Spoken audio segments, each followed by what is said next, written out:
Baik, langsung saja. Yang pertama yaitu pengawasan terhadap advokat di Indonesia. Profesi advokat merupakan profesi yang mulia atau officium nobile.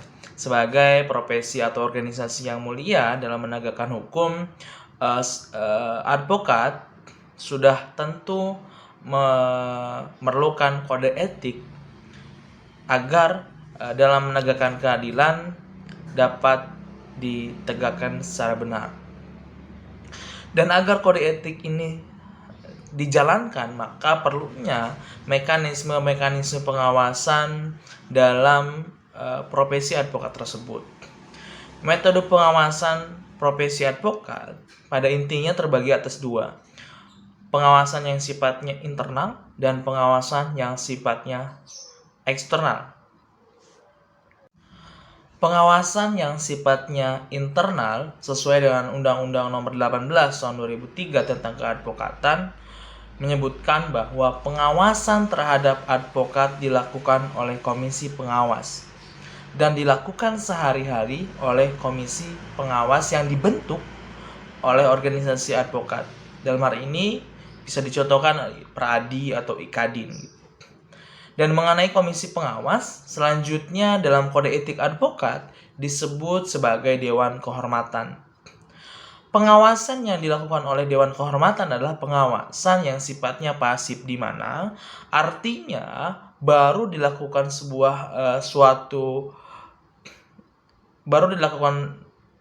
pengawasan apabila telah terjadi pelanggaran kode etik yang dilakukan oleh advokat. Hal ini secara implisit dapat dilihat dari ketentuan bab 10 tentang Dewan Kehormatan, yang mana Dewan Kehormatan berwenang memeriksa dan mengadili perkara kode etik. Dikutip dari Komisi Pengawasan Advokat Pradi bahwa tujuan diberlakukannya Komisi Pengawasan Advokat ini adalah agar advokat dalam menjalankan profesinya sesuai dengan kode etik advokat dan peraturan perundang-undangan mengenai profesi advokat dan sumpah advokat. Serta dijelaskan mengenai tugas dari advokat, yaitu ada dua. Yang pertama adalah mengawasi agar advokat dalam menjalankan profesinya selalu dalam searah dengan kode etik advokat dan peraturan perundang-undangan mengenai advokat dan sumpah advokat. Yang kedua yaitu melaporkan hasil pelaksana tugasnya kepada Dewan Pusat apabila berkaitan dengan masalah tindakan teknis atau administratif yang wajib ditegakkan terhadap advokat. Selain itu dijelaskan pula mengenai wewenang advokat. Yang pertama yaitu mengawasi dan mengumpulkan seluruh informasi yang berkaitan dengan dugaan pelanggaran oleh advokat terhadap kode etik advokat dan perundang-undangan yang mengatur tentang profesi advokat serta sumpah advokat. Yang kedua adalah menerima saran, keluhan, dan pengaduan dari masyarakat atau sesama penegak hukum tentang advokat dalam menjalankan profesinya dinilai tidak sesuai dengan kode etik profesi advokat dan peraturan perundang-undangan yang mengatur tentang profesi advokat serta sumpah advokat. Selanjutnya, wewenang dari komisi tersebut adalah untuk melaporkan hasil investigasi kepada Dewan Perwakilan Pusat dan Dewan Kehormatan sesuai dengan fungsinya masing-masing.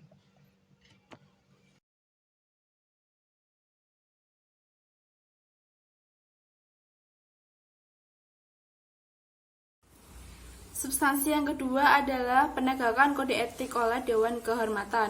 Dewan Kehormatan adalah suatu lembaga atau badan yang dibentuk oleh organisasi profesi advokat yang berfungsi dan berwenang untuk mengawasi pelaksanaan kode etik advokat Indonesia sebagaimana mestinya oleh advokat. dan berhak juga untuk menerima dan memeriksa atas pengaduan yang telah diadukan terhadap seorang advokat yang dinilai melanggar kode etik advokat, sehingga dapat disimpulkan bahwa wewenang dari Dewan Kehormatan itu adalah menerima pengaduan atas pelanggaran yang terjadi, kemudian memeriksanya dan mengadili terhadap advokat yang dianggap melanggar kode etik advokat tersebut. Juga Dewan Kehormatan itu berwenang menyempurnakan hal-hal yang telah diatur tentang Dewan Kehormatan di dalam kode etik ini, dan juga memberikan hal-hal yang baru yang belum pernah diatur di dalam kode etik ini, dengan kewajiban melaporkannya kepada organisasi pimpinan pusat atau organisasi profesi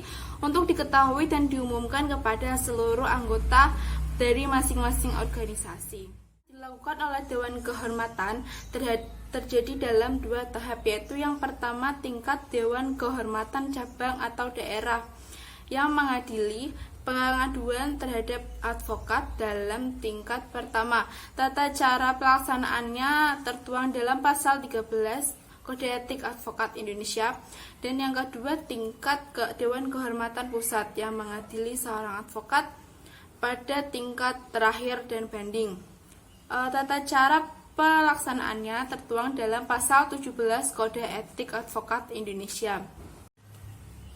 Jika perkaranya sudah sampai pada tahap Dewan Kehormatan Pusat, maka putusan yang diberikan bersifat final dan mengikat, yang tidak dapat diganggu-gugat di dalam forum manapun.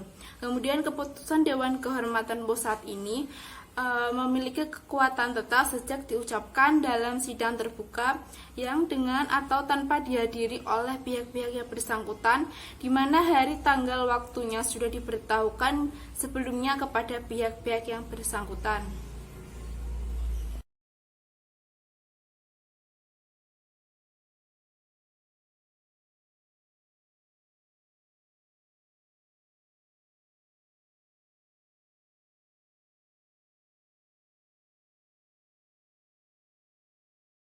Assalamualaikum warahmatullahi wabarakatuh.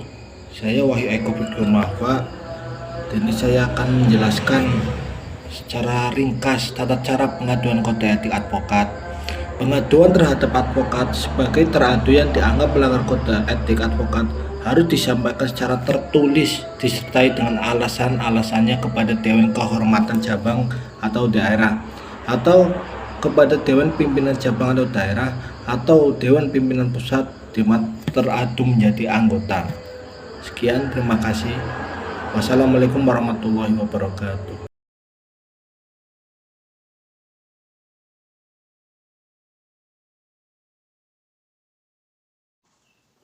Ya, saya akan melanjutkan mengenai materi kita pada hari ini, mengenai keadvokatan, khususnya mengenai larangan dan sanksi advokat.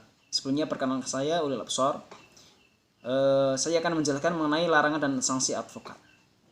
Tentu ya, kita tahu bahwa larangan itu sesuatu hal yang tidak boleh kita lakukan, dan nantinya ketika kita lakukan akan mendapatkan sebuah sanksi, dan itu juga berlaku pada profesi advokat. Nah, maka pada pasal 6 UU nomor 18 tahun 2003 menyebutkan bahwa ada beberapa alasan yang nantinya advokat itu bisa dikenai sanksi jika melanggarnya. Nah, bagaimana sih alasan-alasan tersebut? Kita simak ya. Yang pertama, mengabaikan atau menelantarkan kliennya. Dan itu sudah terjadi pada Fredrik Suyadi, di mana beliau menelantarkan kliennya yaitu Setia Novanto. Nah, yang selanjutnya itu berbuat atau bertingkah laku yang tidak patut terhadap lawan atau rekan seprofesinya. Kemudian bersikap bertingkah laku atau mengeluarkan pernyataan yang menunjukkan sikap tidak hormat terhadap hukum, peraturan perundang-undangan, atau pengadilan. Tentu ya, ketika beberapa alasan ini, tentu ini sebagai alasan yang umum. Ketika kita merasa tidak menghormati suatu peraturan perundang-undangan dan melanggarnya, tentu itu juga menyebabkan sanksi. Kemudian berbuat hal-hal yang bertentangan dengan kewajiban, kehormatan atau harkat dan martabat profesinya. Yang selanjutnya, melakukan pelanggaran terhadap peraturan perundang-undangan dan perbuatan tercela. Tentu ya. Kemudian yang terakhir, melanggar sumpah atau janji advokat atau kode etik advokat. Maka kemudian dijelaskan kembali, dipertegas pada pasal 7 UU nomor 18 tahun 2003, yang dimana pada ayat 1 dijelaskan jenis tindakan yang akan dijatuhkan atau diberi sanksi antara lain. Yang pertama, teguran lisan. Yang kedua, teguran tertulis. Untuk yang selanjutnya, pemberhentian sementara dari profesi selama 3 bulan sampai 12 bulan. Yang kemudian, pemberhentian tiap profesinya, pemberhentian tetap dari profesinya, artinya dicabut atau sudah tidak boleh menjadi advokat kembali. Nah, untuk selanjutnya, hukuman yang diberikan dalam putusan dapat berupa yang pertama, peringatan biasa, kedua, peringatan keras, yang ketiga, pemberhentian sementara untuk waktu tertentu, yang kemudian pemecatan dari keanggotaan organisasi profesi advokat. Nah, bagaimana sih contoh-contoh yang terjadi di Indonesia? Itu salah satunya yang dilakukan oleh O.C. Kaligis, pengacara O.C. Kaligis. Beliau mendapat hukuman karena pengacara O.C. Kaligis ini pada tahun 2015 itu menjadi tersangka dalam kasus suap Pengadilan Tinggi Tata Usaha Negara di Medan. Dan perkara ini diawali dengan operasi tangkap tangan oleh Komisi Pemberantasan Korupsi. Nah, putusannya itu mendapat hukuman penjara 5 tahun dan kemudian dalam kompilasi kasasi menjadi 10 tahun penjara. Dan tentu banyak lagi contoh-contoh ya yang terjadi di Indonesia ini. Tentu teman-teman bisa searching di Google dan lain-lain ya untuk memanfaatkan media. Terima kasih. Assalamualaikum warahmatullahi wabarakatuh.